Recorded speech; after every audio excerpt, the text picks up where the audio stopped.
Hello, hello, Sheryl Plouffe. Plouffe? No, it's okay. Plouffe. Plouffe. Welcome to Entrepreneur Talks podcast run by Women Flix. I try my best, but sometimes that happens. I'm so It's sorry. okay. I take no offense. Great to be with you here today, Yola. It's a French Canadian name. And so obviously you have a Spanish background, but French Canadian, it's through and through from Northern Ontario. Oh, but Sheryl is right? I'm Yes, pronouncing. it is. Okay, fantastic. Thank you so much. I said wrong, but I'm so grateful for your presence here. And I'm sure we're going to have a really amazing conversation today. I'm Oh, excited to get into it as well. And what's interesting about just this little intro that we just did? Okay, so you might not have pronounced my name properly, but you know what I love about what you just did and demonstrated is that you just kept going. And I think there's a lesson within that in and of itself is this is not about perfection. This is about progress and just continuing the process of getting through. And so I just want to commend you for continuing. Thank you so much. I'm learning. I think it's important. Yes, don't just run away or feel embarrassed, but just move on because there we go. Mistakes happen and I'm a normal person. I can't say everything. So here we are. But thank you so much. Okay, Sheryl Plouffe. You got it. Yeah, I love this. Could you, before we get into questions and so on, our conversation, could you tell me where you're talking from? I'm in Southern Ontario, Canada. I am Canadian and was a TV broadcaster here in Canada nationally for over 17 years. And I've actually spent 25 years in the media industry. And now what I've done is taken the best practices from that industry and brought them into the video marketing work that I do now for businesses and entrepreneurs to be able to help them get that visibility and exposure and really help them to build their brand online. This is really good because nowadays, people, there we go, social media example, we are using so much video and it's so into the last, like how I say, I know sometimes I say the last scream. Oh my dog, the last scream. There we go. Another thing that I can't stop, but I apologize. I forgot to mention that to you, Sheryl. I do have a dog and he now and then he just barks to people on the well, I have a cat around here somewhere and he sometimes is vocal too. So we're going to be on the same level playing field there. Oh my gosh. But yes, I was saying these days we're using a lot of video, right? So yes.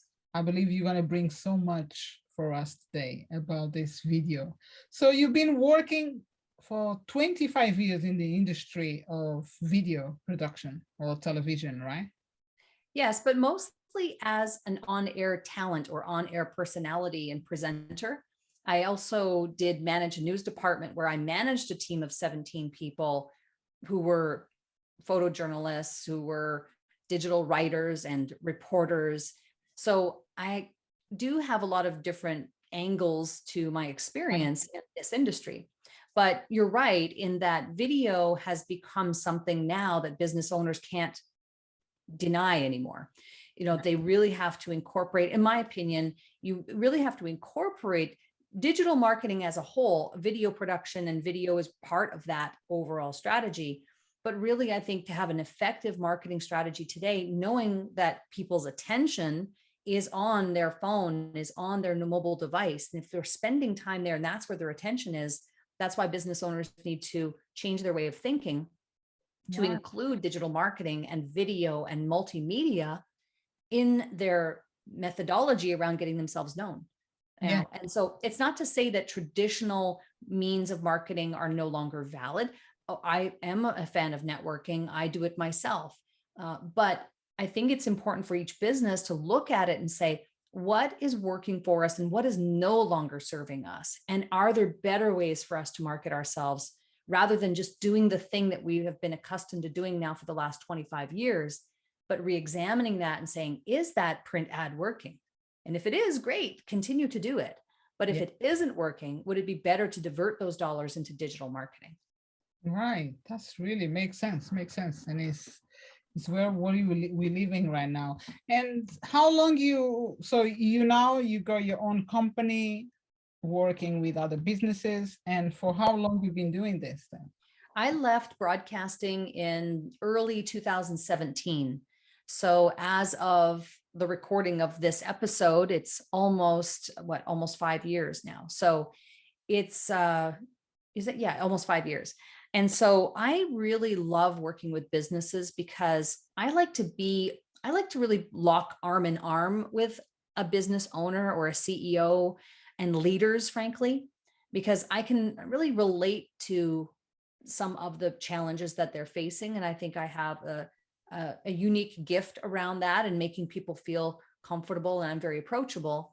But really locking arm in arm with a business owner is so exciting to me because I know what kind of effect this can have. When a business runs smoothly and you get everything that you need to make the business continue to be successful, leads and clients and sales and all the wonderful things that happen, what happens is that the business benefits, yes, but also the business owner benefits in that it's a less stressful situation. And so that less stressful situation translates into just a better life overall, personally too. They're not bringing as much of the business home. They're not as stressed out when they are with their families. And I really think that that's ultimately the why behind what I do. I want to help families have more quality time together and be able to live a less stressful existence. Right. And when it comes to, thank you, Sheryl. And when it comes to video, like working with businesses, like you just mentioned, do you, maybe, I don't know, I'm going to do a question without knowing anything, but depending on the business alone, like the type of business, the type of industry, sometimes it's need that the owner go into videos, like create videos themselves, like we know here, like let's say you need the person in person instead of just making videos with other people, like, I don't know, rent people to create videos. I don't know how it works. Yeah. I think it's really about, and from a strategic perspective, this is one of the things that we would talk about in the development of a content plan would be to say, who is going to be the on-camera personality? Who is going to be the spokesperson, or maybe multiple spokespeople that will be part of the strategy of speaking about the business and what it is that you do and how you help people in an elegant way that doesn't seem salesy. But it's really through educational content, through authority building content that we do that. And so, yes, I believe that having an on-camera person is the best way to go because people connect with people. That's right. Which is part of the reason why we're doing what we're doing right now, is because people connect with people. They want to see people, they want to connect with them. And so I'm not a big believer in creating, in fact, that's not really the kind of videos that we create in the first place, but we don't do explainer videos with just text on the screen, or the little stick people and the little, caricature type. We don't do that, the animations. We really focus on live action videos, which are when people are on camera. But from a strategic perspective, yes, we would look at it and say, is it the CEO? And sometimes it isn't, often it is. Yeah. But if it is not the CEO or the company president, who then will be assigned to the role of being the spokesperson? Because we believe there ought to be one. Yes, because I think, so I was thinking exactly like you, because it's very important that we bring this personal image to the social media, to the places where you're going to place your videos, this case, social media for any business, because these days, all the times, people want to connect with the people on the other side. They want to understand, they want to feel, they want to know that we feel the same way, like or that we can transmit something that they will feel, oh, this is what we believe in doing too, is extracting those nuggets of wisdom and experience and knowledge from the spokesperson and capturing that on camera, because that's what builds authority. Yeah. And authority is what people are online, they're searching, was it like, I don't even know, what, 5 billion searches a day on Google. People are looking for solutions to problems, answers to questions. And so if you can position your content, including video, to be the content that surfaces when people are searching for solutions to those problems, then that's how you drive traffic and how you become known. In addition to, of course, doing some speaking is always a great thing to do as well. But yes, it's really about building authority in your specific market and in your specific niche. Wow.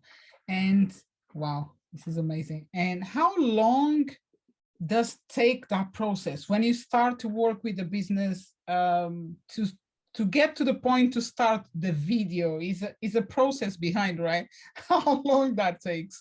And well, one of the things that what we do is we really start from A to Z. So we're going to start with a strategy, a plan, and we have a 4P framework that we follow. So that is to plan, produce, publish, and promote. And so we start with the plan, and the plan involves really dialing in on who is it that we're looking to attract, what is the messaging, all these fundamental foundational decisions that need to be addressed or reiterated to us as a team, because we produce videos. We do a lot of done for you type services. So we'd start with the planning process. That's going to include, okay, what kind of, who's the spokesperson, as we mentioned before, what kind of team is there, and who do we need to be connecting with, and what social accounts are you on, and where do we need to be focusing on where your people are, and making decisions around strategy and messaging. That's really what we do in the planning phase. Then we move on to the produce phase. And in the produce phase, what we do and how we approach it is we will interview a client on Zoom, for example. We'll interview, and I'll use my journalism skills to ask the right questions and actively listen throughout a conversation to have that CEO or that spokesperson answer my questions in such a way that comes out natural, authentic, and conversational. And they don't have to write a script or pretend to be something they're not, or act on camera. It has nothing to do with that. It has to do with expressing that piece of knowledge or those insights. And then we make the videos, the branded videos, from their answers. That's powerful. So it's, in terms of answering your question, Yola, about how long does it take, really, we can be up and running easily within a few weeks. Oh, really? And that includes creating all of the branded assets, all the templates that we include. There's a whole branding piece that happens with templates, and we walk them through that process. But yeah, it's not uncommon to be really up and running and producing the content and putting it out on your social platforms for you, because we do everything A to Z within even a few weeks. Wow, that's a lot of work. So I'm sure like your team is super powerful, because it is, yeah, you've been in the market for 5 years. So you got experience from previous. So that is something like, okay, you know exactly what to do, right? So, yes. However, I will say this though, for the first few years of my business, I was teaching it in a different way. I was actually doing more coaching and teaching business owners how to make their own videos. So wow. it was a little bit of a different angle before COVID. It was, here's how to make your videos and what apps to use. And it was more DIY directed. Right. And we saw some success with that. However, when COVID happened, what we realized was, oh man, everyone is scrambling. Everyone's trying to just survive, and they're pivoting and they're panicking. And we realized people, business owners especially, don't have the type of time that is necessary for them to DIY their videos. And it really changed my mindset around DIY video, in that I think there are certain types of videos that need, could be DIY'd, but we're not of the belief of that anymore. We really believe that businesses ought to invest in outsourcing content, especially video, because it's not really in the best interest of a business owner to be sitting there and tapping away and closed captioning a video at 3 o'clock in the morning. That's not going to happen. It's not the best use of their time. They need to lead a company. So we believe that it's more about creating a world-class system. That's what we feel we've done. Create a world-class system that they could invest in and have it done for them and have it off their plate. And so our philosophy really has changed as a company throughout throughout the pandemic. That's a really good thing, like a good point, because with the pandemic, everything changed and everyone they had to adjust themselves. And it's great that you changed completely from just teaching to producing to, okay, let's do it. Let's help businesses to build up. Yeah, and it was more of like an epiphany for me, I think, because as we were teaching and I'm going, okay, wait a minute. And I'm sort of, all of a sudden things just started to kind of gel for me. And I had this aha moment where I realized, wait a minute, what if we were to put our energy as a company into creating an amazing system that our business owners wouldn't have to DIY, but could, because whether they could invest in something that would teach them how to DIY. That's great. Except now we still have a long to-do list and the videos are not created yet. Yeah. So we would rather put our energy into how do we create a world-class system that actually gets the videos done for them if they're going to invest in themselves anyway. I would rather have a business owner invest in something that's actually going to give them a tangible result rather than a long to-do list. That's so true. Yes. I'm thinking like a business owner, and I totally, yes. I would say yes, totally. But at the same time, so previously you were teaching. So I believe you have a YouTube page where you have these teaching lessons, right? Yes. I have a YouTube channel that I've had for many, many years, but really it wasn't until 2020, ironically, during the pandemic, that I decided to really focus on really my YouTube channel. So in early 2020, a couple of months before the pandemic, I had made a decision that I was going to post and produce a video every week for the entire year and see what happened, because I hadn't previously really focused a lot on YouTube. I was putting videos out sporadically like most people do. But 2020, I just decided I'm going to go all in and let's put one video out every week. And I did not miss a week. And at the end of 2020, I had gained over, I think, 15,000 new subscribers. I had hundreds of thousands of video views. In fact, one of my videos reached the 1 million mark, the 1 million views organically within 11 months. So, a lot of the strategies that are specific to YouTube that I applied to my own channel really worked. And so now I've changed my strategy again a little bit. I'm always experimenting and looking at other platforms and where I need to be focusing my attention. But certainly 2020 proved to me that YouTube is a very viable platform for businesses. And I learned a lot in the process. It must be something there, like the strategy. You just said the right word, strategy. Because, it's very easy to go on YouTube and just upload a video, but the content, the content that we write there, the hashtags, all these things is the connection that makes the strategy works, right? Yes. And there's a lot to it. I will admit, YouTube is a real beast in terms of trying to tame it. There's a lot involved in trying to, and I'm always learning too. I'm always expanding my learning. And even though my channel now is at, I think, over 17,000 subscribers, I'm looking to grow as well. And so my strategy now for YouTube specifically is very different with 17,000 subscribers than it was when I was under 1,000. Because when you're under 1,000, I believe that's the hardest echelon to reach, is that first 1,000 subscribers, because you're trying to, the algorithm doesn't know who you are yet. You're trying to feed it content to have it understand who you are and where to position your content. You have to make good content. So there's a lot of learning that has to happen in that first 1,000 subscribers. But YouTube is an amazing evergreen engine that can generate leads and traffic for you for years to come on autopilot. Wow. And you work with your clients as well on YouTube. You do that for them. I have done that. Yes, I have. And I think more so in a private capacity, in a private consultative capacity, that I will work with clients who have, specific needs around YouTube. But what we do is we create content plans, and we believe in authority and omnipresence, meaning that you want to be constantly encountered everywhere. So what we'll do is we'll create branded online content that we can distribute on all the channels that are appropriate for that business and where their clients are, including YouTube, but it also includes LinkedIn and Facebook and Instagram and all the different features of Instagram, the stories, the feed, Twitter. Yeah. All of these different platforms are available depending, and again, back to the planning part, which is figuring out the strategy. We have to figure out, are your clients even there? Because there's no point in posting content to a platform where we know that your people are not. And so, but we believe in leveraging and repurposing content, especially as a foundational content strategy. And then you can supplement on top of that.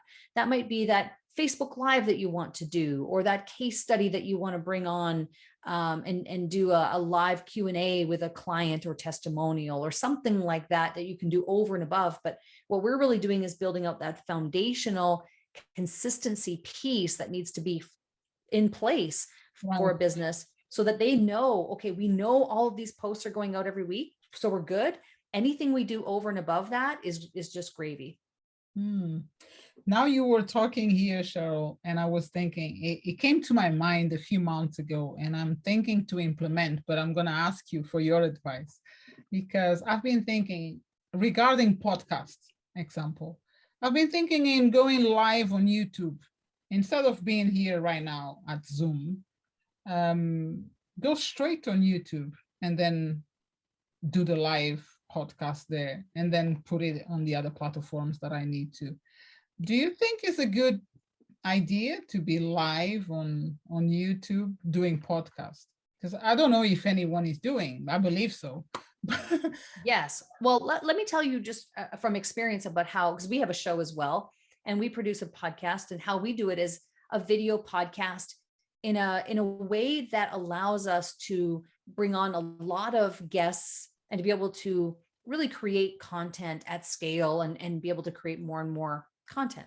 And not only to our benefit, but also to our client, or rather to our guests' benefit. Because if a guest comes on our show, you bet that the guest is going to want to promote their appearance on your show. I mean, that's one of the benefits of having a show. So what we do is, to your point, we live stream it. So we don't record it in advance. We will do it live. And what we do is multi-stream it live. So now we're able to go out on YouTube, my Facebook group, Cashing on Camera, my Facebook page, Twitter, LinkedIn, all at the same time, live. And then what we do is we repurpose the audio and we extract out any references to video, so it makes sense on the audio platform. And then we put it on, and I think you also use Anchor. So when we put it on Anchor, now we know we're on Apple Podcasts, Google Podcasts, Spotify, etc. So we've dialed in that process so that we can be more efficient with the use of our time, and we are able to produce more content more quickly. And also, it also benefits the guests, because now they're not having to necessarily wait for their episode. They're excited and they want to promote it. So I think there's a lot of different benefits to why, to your point, doing it live could be a really effective strategy. Good. I'm happy to hear that. I didn't have idea. I said, maybe I'm crazy because maybe it's not gonna work, because I don't know. There we go. It's the good things and the bad things. And I really didn't know how to, if I'm gonna go for that way or not, because yes, I don't have idea. I'm just here to do creating a podcast. Well, I think it comes back. I always like to reverse engineer. And so if I know that it's like, okay, well, why are we doing the show? One is that we want to provide valuable content, first and foremost, right? It's a content strategy. It's a content marketing strategy, which is why people start shows in the first place. Because, for me, and, selfishly, I will say that, we have guests on the show. Now my content is getting out in front of their audiences who might not have ever heard of me. And consequently, the guest has content to show, hey, look, I was on this podcast. Look, I was interviewed. It makes them look good. So really, I love that, because it's a win-win situation. But we always have to think about reverse engineering. And so if I want to, and my goal is to get up to, 4 and 5 guests per week. We're right now we've only been doing this format for a few months at this point. We're sitting at around 3 or so per week at this point, but I'm ramping up to 5. And the only way we can do that is by doing it live, having great processes and behind the scenes. And I do have an assistant who knows exactly what the steps are to be able to keep up with that demand. So it's really about a system that you can implement into your business if you want to have a show, if you want to have a video podcast in particular, so that you're actually hitting out all the different modalities, video and audio, and getting all the platforms and getting that message out to all of those platforms at the same time. Yes. Awesome. Love it. Thank you so much, because you're gonna see me live now. That's good. Live is fun. Live is fun. This is a great format too. And and I think one thing that I would say is that I see a lot of, I am a guest on a lot of podcasts, and often this is the format, right? So we pre-record it, it's done on Zoom, and there's nothing wrong with that process. It works. I think it's more about analyzing, does it still work for you as the producer of the show? And if it does, then that's great. But if you are a producer of a show who is like, gee, this process is taking a long time, or it's taking, too many steps, or then it may be worth looking at, are there better ways to produce this show? Yes. Well, in my opinion, for myself, is a matter of the time, the length of waiting to release the podcast.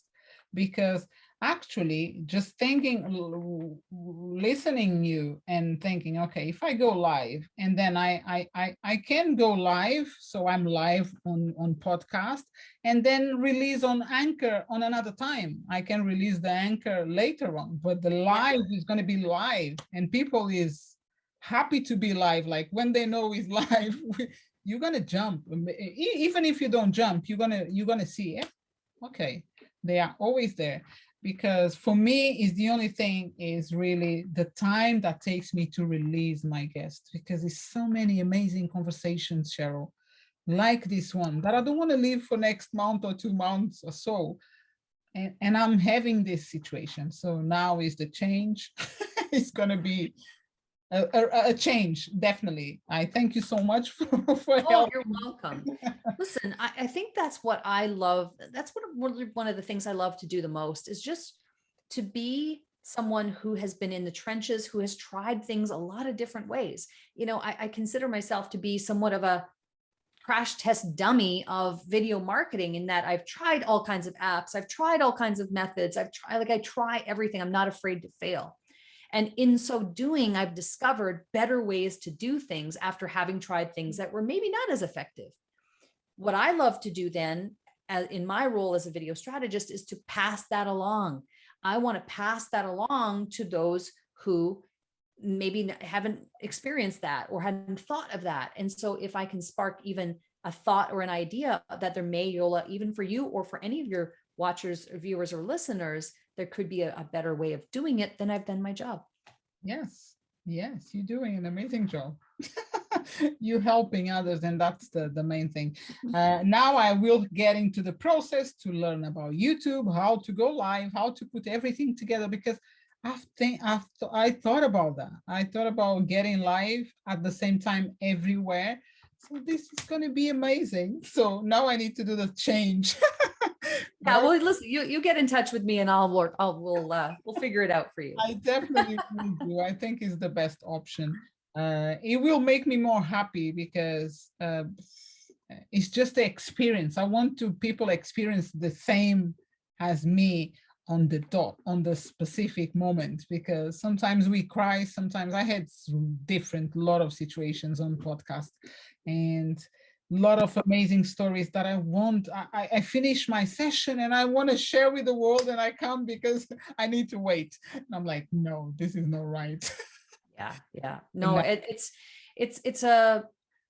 guess, for you to recognize that, that is a bottleneck in your process that you're not loving, means that, it's worth exploring other ways of doing the thing. Because listen, and this is true of social media, there's 8,000 ways to do something, but what is going to be the right way for you? Yeah. And if I look at the fundamentals, and that's kind of what I like to do, is look at the fundamentals, The fundamentals are you need visibility, you need to be out there, you need to be seen on a regular basis, consistently on the platforms where people's attention are, i.e. social media, and especially on mobile devices. And then the other thing is authority. How are you positioning yourself as a leader, as an authority, as a preeminent expert at what it is that you do? I think if you meld those two things together, you get your brand known online, which obviously then leads to good things happening in that you get more fans, more followers, more leads, Right. more sales, and you grow your business. Yes. Thank you, Sheryl. Thank you, thank you, thank you. Yeah, you're really, welcome. really amazing, because now there we go. Talking with you, having this clear, aware, like, okay, I know exactly what I need to do now, next. But it's just because we had this conversation. Otherwise, I would still on my thoughts, on my doubts. Oh, should I stay or should I go? But now I know that is not a bad thing to do. And I'm going to be working on, and you will be live again with me, but on YouTube. I promise. Wonderful. Oh, I'm so glad it helped. Yes, did help me a lot. So now my last question is how people can find you on social media, where they can find you. Yes. Well, thankfully, with a name like Plouffe, it's easy to get that domain name. It was easy to get that handle on all the social platforms. So at Sheryl Plouffe, Sheryl with an S, at Sheryl Plouffe on all social platforms. And you can also go to my website at sherylplouffe.com. There's an opportunity to straight up book consultation with me, or you can go look a little further down the page and you can apply for a 20-minute consultation call with me as well. So either or, but I also have a lot of, different resources. I have a Facebook group, a public Facebook group called Cash In on Camera, which you can find on Facebook and join.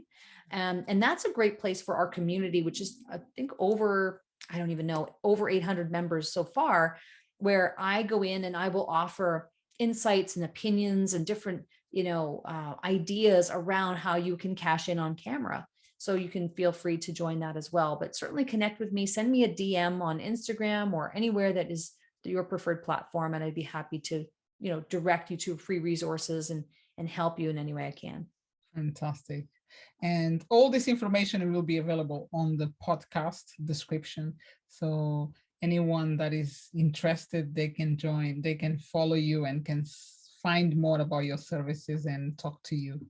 So Sheryl, this is it. Thank you so much. It was a pleasure. Thank you. And thank you so much for having me on, Yola. I appreciate that. And I look forward to seeing the evolution of your show if you go in that direction. yes, I will. I will. You wait for me there, because I'm gonna get super powerful there on lives, doing everywhere. I'm gonna learn this, I'm sure, because there we go. It's part of me. I like to do this. So I want to create a better place for my listeners and also for my guests to be able to just share on the move, not instead of sharing later. And that is and that really is exemplary of a good host and somebody who is caring about the audience. And that's what I just heard you say. So congratulations. Thank you. Thank you so much. So you take care and we keep in touch, and thank you so much. Bye-bye. Bye.